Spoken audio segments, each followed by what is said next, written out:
السلام علیکم ورحمۃ اللہ وبرکاتہ۔ آج ہم علامات قیامت اور امام مہدی رضی اللہ تعالی عنہ کے سلسلے کی دوسری ویڈیو ریکارڈ کریں گے، جس میں ہم علامات قیامت کا ذکر کریں گے انشاءاللہ۔ تو چلیں شروع کرتے ہیں۔ شروع کرنے سے پہلے اگر آپ نے اس چینل کو سبسکرائب نہیں کیا تو پلیز اس کو سبسکرائب کر دیں اور بیل کا بٹن پریس کر دیں تاکہ اس قسم کی دوسری ویڈیوز آپ تک بر وقت پہنچ سکیں۔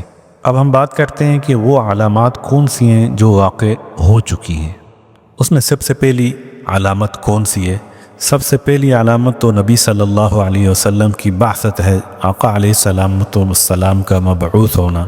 مسلم شریف کی روایت ہے، اللہ کے حبیب صلی اللہ علیہ وسلم نے ارشاد فرمایا، مجھے اور قیامت کی گھڑی کو اس طرح ملا کے بھیجا گیا ہے، اور یہ کہہ کر آپ علیہ السلام نے اپنے شہادت کی انگلی اور درمیان والی انگلی کو ملا کر دکھایا۔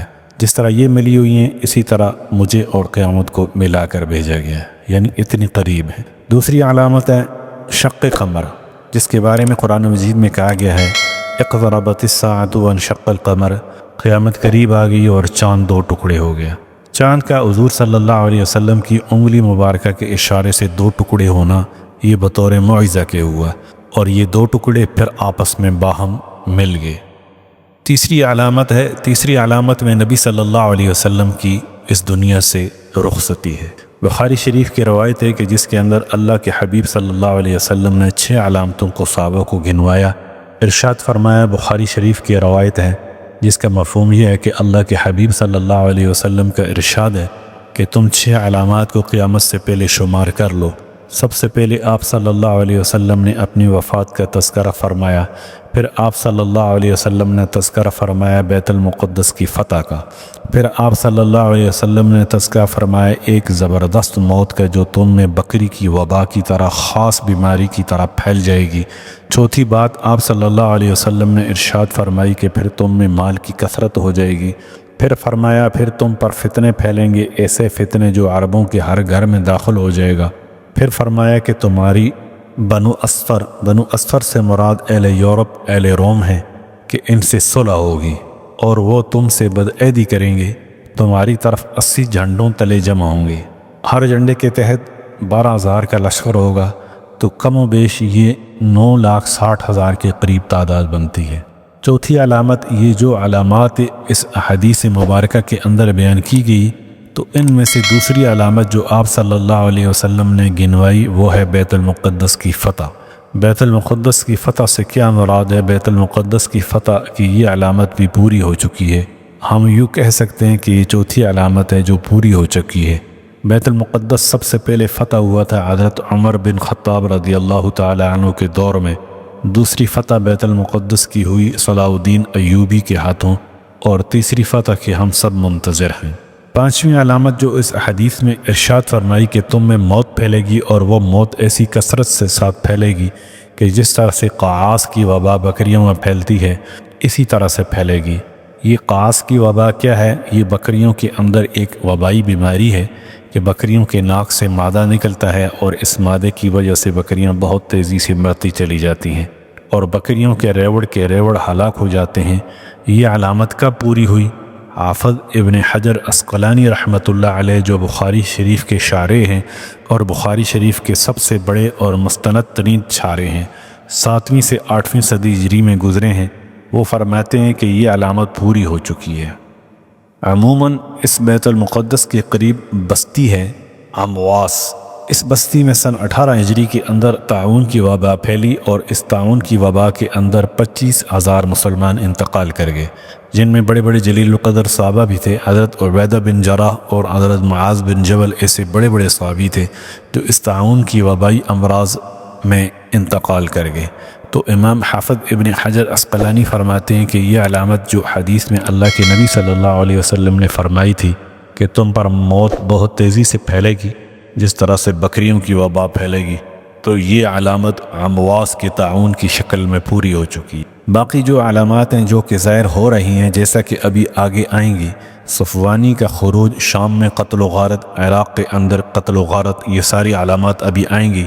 چھٹی علامت جو ہے اللہ کے حبیب صلی اللہ علیہ وسلم نے فرمائی بخاری شریف کی اس روایت کے اندر کہ طاعون کی وبا پھیلنے کے بعد تم میں مال کی کثرت ہوگی، یہ مال کی کثرت کیسے ظاہر ہوئی کہ جس وقت حضرت عمر رضی اللہ تعالی عنہ کے دور میں، حضرت عثمان غنی رضی اللہ تعالی عنہ کے دور میں اسلام پھیلا، بیت المقدس اور جتنے دیگر علاقے تھے یہ فتوحات میں آئے، مسلمانوں کو اللہ نے فتوحات نصیب کرنا شروع کی، تو اس وقت یہ مال کی کثرت کی علامت بھی ظاہر ہو گئی، کیونکہ نبی علیہ السلام نے فرمایا ثم کا لفظ اور ارشاد فرمایا کہ جب طاعون کی وبا پھیلے گی اس کے بعد یہ ہوگا کہ تم تراخی کے لیے آتا ہے، تاخیر کے لیے آتا ہے، اور وہ تاخیر کتنی ہے وہ اللہ ہی کے علم میں ہے۔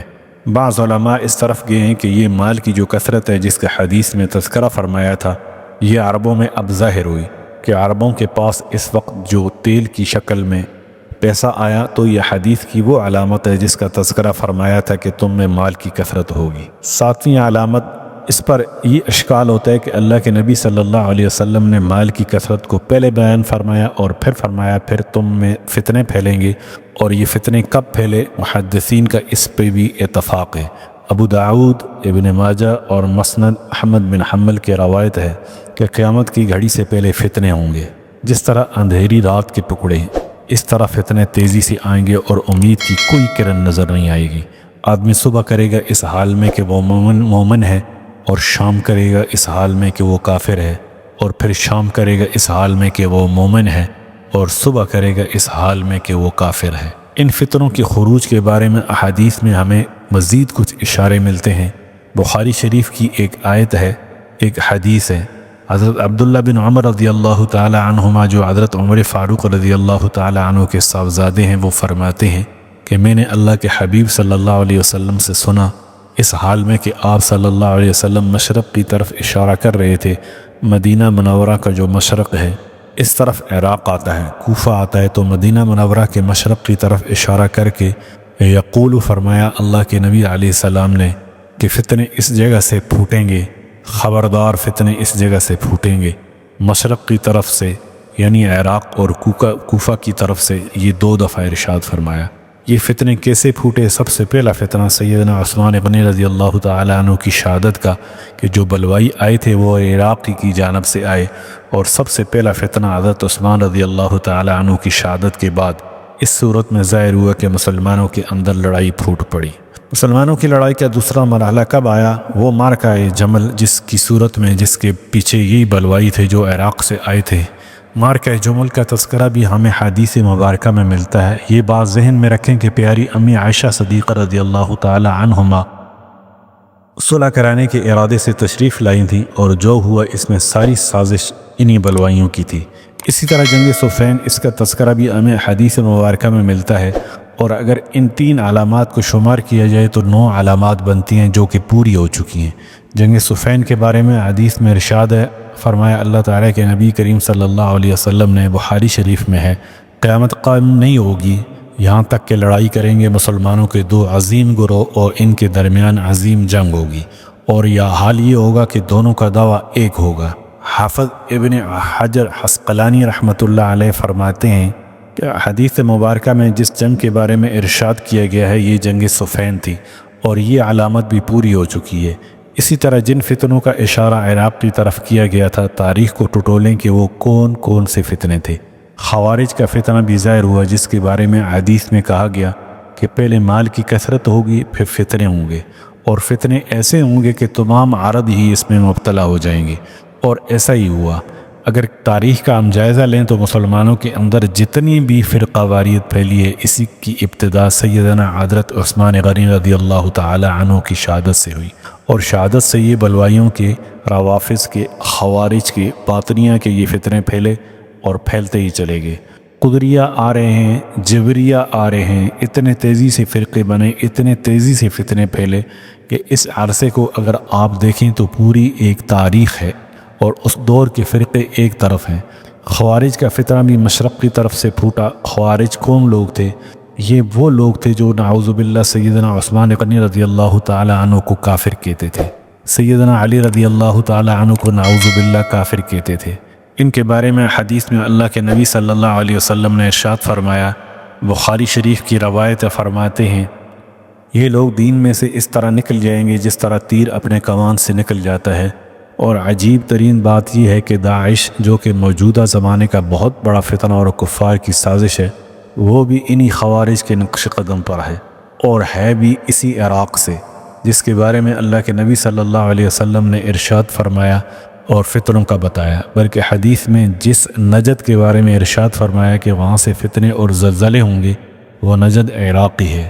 اسی طرح بخاری شریف کی روایت میں حروریہ کا ذکر آتا ہے کہ فتنہ کہاں سے پھیلے گا، یہ حروریہ سے پھیلے گا، اور اس کو حروریہ یہ کہا گیا ہے، اور حروریہ یہ کہاں ہے؟ یہ کوفہ کے پاس ایک جگہ ہے جہاں سے خوارج کا جو امام تھا وہ حروریہ کا رہنے والا تھا، تو یہ خوارج کا فتنہ ہے۔ یہ علامت بھی پوری ہو چکی ہے جس کو حدیث میں ذکر کیا گیا تھا، یہ 9ویں علامت بنتی ہے۔ آج کے لیے اتنا کافی ہے، انشاءاللہ باقی اگلی ویڈیو کے اندر تذکرہ کریں گے۔ السلام علیکم ورحمۃ اللہ وبرکاتہ۔